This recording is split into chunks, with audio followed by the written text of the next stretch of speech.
Let's go to Central New York. Can we welcome Emma Gossman to this show today? We can. Makes her debut. Emma Gossman, good morning. How are you? Good morning. I'm good. How are you guys?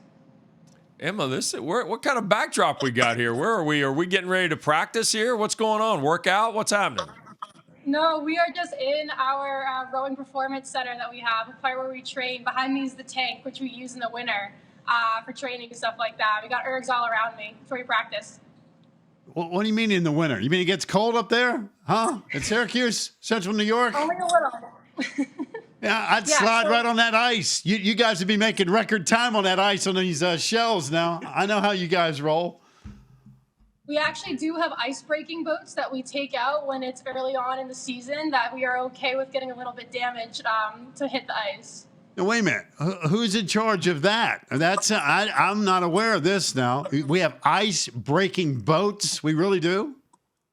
Well, they're technically our regular rowing shells. They're just the ones that we've had for a few years, so they're not our racing shells. So it's okay if they take a little bit of a hit.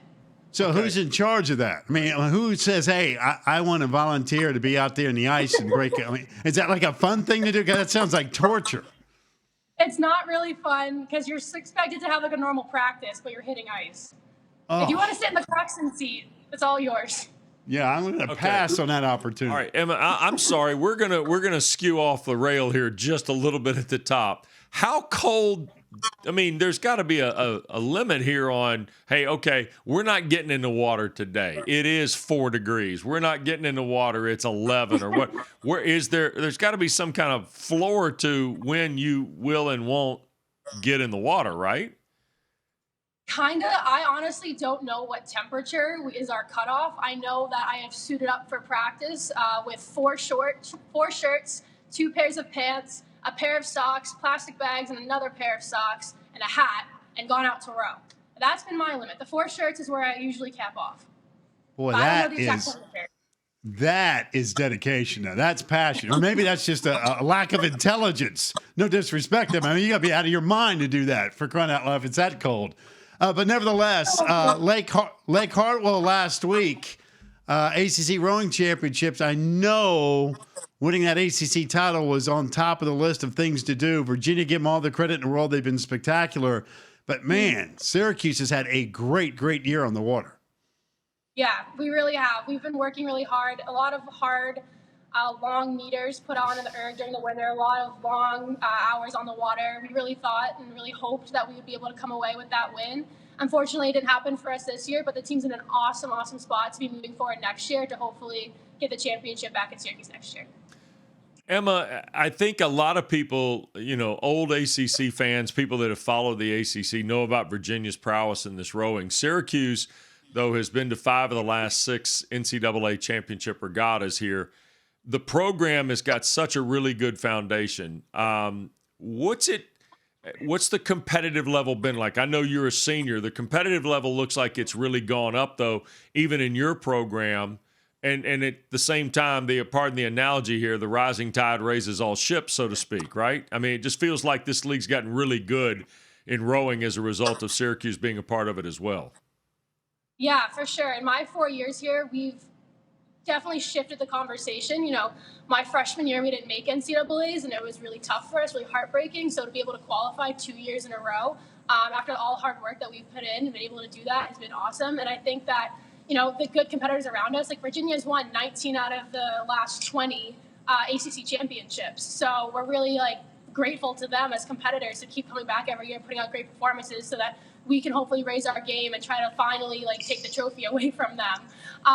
But it's just been awesome these last 4 years, really seeing the team build and the momentum build and, getting a new coaching staff for my freshman year. I think has really done a great job in terms of turning the program around. We've got some really awesome athletes all around me that help kind of push us, hopefully get us to where we want to go and hopefully have an awesome, performance this upcoming NCAAs, which will be my second time going. So super excited, looking forward to all that, and just really grateful for the awesome competitors that we have across the ACC. So, Emma, coming up, you're heading down to Sarasota, Florida, and I know this is going to sound like a crazy question, but I'm assuming all bodies of water have different speeds. Does that make sense? So with that said, what do you think what will Sarasota feel like versus Lake Hartwell? Or is there no difference at all? You're in the water, you're in the water. Yeah, so there actually is a difference. Warmer water is faster, so we're always excited when we go down south and race because we have better times compared to practicing up here. Sarasota is actually really cool. Nathan Benderson Park is a man-made course specifically designed for rowing. So it kind of takes away a lot of the other factors and challenges like wind, current, wake, stuff like that. And so that should be a really awesome course because like it's just the rowing. There's no other factors that really can make you go any slower or take away from it. It's really just the power that we can put in the boat. But with it being warmer water, we're expecting a little bit of faster times. You know, I always find that interesting because like when we are talking to swimmers, we will talk about certain pools or like at fast tracks. And I always wondered if that was also true with bodies of water when we start talking about rowing. So that actually is true. I mean, so you're expecting, hey, we're going down south, warm water means we're speeding, man-made lake. It changes really the whole dynamic. Right.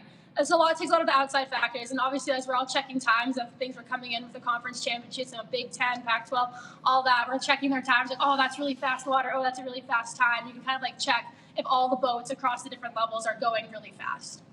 Okay. I have a question off the athletic grid. I read where you're a major in biology and citizenship and civic engagement, and you've taken an interest in finding healthier food, right, for everybody. Take me through what you've learned in that light. I think a lot of people might think this is tied to athletics, but it is or it isn't. I mean, you kind of explain what you've discovered in your studies here that are comparable and non-comparable to what you do from a rowing perspective, I guess. Sure. So through my citizenship and civic engagement major, my CCE courses, we are kind of tasked with finding a problem in the greater Syracuse area, researching it, finding a way, designing a way to fix it, and then implementing it. And so I chose to look at food insecurity in the Syracuse area and how people who use food pantries are often put at a disadvantage in terms of the healthy, nutritious food that they are able to eat and enjoy. And then that causes long-term negative health effects in their future. So what I did is I did some research. I kind of found out why the food pantries, like, were they just not providing the healthy food or people not taking the healthy food? And I discovered that at a local food pantry that I partnered with, there was healthy food available. People just weren't taking it. So I kind of tried to figure out why. And a lot of it was that people didn't know how to use the ingredients or they didn't think it would taste good.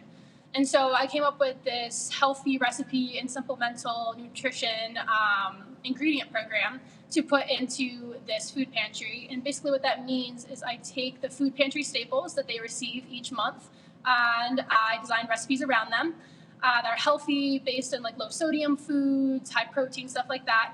And then I go out to the store and I buy supplemental ingredients to make the food actually taste good.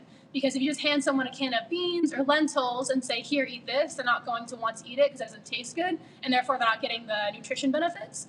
So I provide things like paprika or cumin to actually go with the recipes because the food pantries often don't provide that stuff. So it makes and gives people the opportunity who use food pantries to make healthy recipes that actually taste good, that are actually able to improve their health long term. Wow. And so I think that can... Go ahead. I didn't mean to interrupt that. That's brilliant. Have you been able to match? I mean, again, I know from the heart, and it's something you got a passion for, which is great. Have you been able to figure out a way to monetarily make that a beautiful thing? Because that's a great idea. Yeah, so I, through my program, was able to receive a grant to buy all of the ingredients. That I personally ran the program for 7 months based off of the money that I received from my grant. And then talking with the executive director of the food pantry and the community center that it's run with, he actually said that he was going to be taking some of my research and what I've written and put together and make a grant proposal for it to bring to the executive board so that this program can long-term be built into the budget of the food pantry. That is fabulous. Congratulations on that. I mean, that's just awesome. Great idea. Really great. I can't wait to hear the hardest class question. I really can't, because this is like she's got real classes here. I'm almost afraid to ask the Go question. ahead. Just go ahead and ask. All right, Emma, here's the deal. We've asked this to everybody who's a student athlete that comes on the show for the first time. But since you've been at Syracuse, what has been your hardest class? Oh man, my hardest class. I think I have to give it to organic chemistry 2. That was just horrible. I took that during our online COVID semester in my bedroom, and it just was not a good time on Zoom virtual learning with that. Definitely gonna have to relearn some of that material for the future. Well, I'm impressed. I mean, I've had a good time with the rowing situation in this league. We come up with our Pac-Man rankings and all that stuff, and the athletic part is one thing, but what you're doing to make a difference with lives is even more important, and I'm just incredibly impressed. That's a great idea, and wish you nothing but success with it. That's fantastic. Thank you. Thank you. Emma, I just want to clarify here one thing. Nobody who rows at Syracuse actually thinks Packard knows what he's talking about, right? When he does these rowing rankings. I mean, nobody up there says, well, this man on ACC Network has made us second in the rowing. I mean, people really don't think this is some sort of authority down here on this, do they? You know, maybe not an authority, but we're always happy to have good rankings. So we'll take them where we can get them. Hey, Emma, just remember one thing, though. In the middle of December or January, when you look outside and you've got your 4 layers on and your baggies and your 19 pairs of mittens, and you go, we need somebody to go out there and break the ice, lose my number. Will you, please? Lose my number. Do you want me to call you? No, we're still buds, but I'm not available in December or January to break the ice. Unless it's in the glass. There you go. Hey, good luck at the Nationals. We look forward to following you and Virginia and others in the ACC. But we appreciate your time today, and congratulations on the work you're doing. That's incredibly fascinating, and I know rewarding for you. So thank you so much. Thank you. All right, Emma Gossman. What a great idea.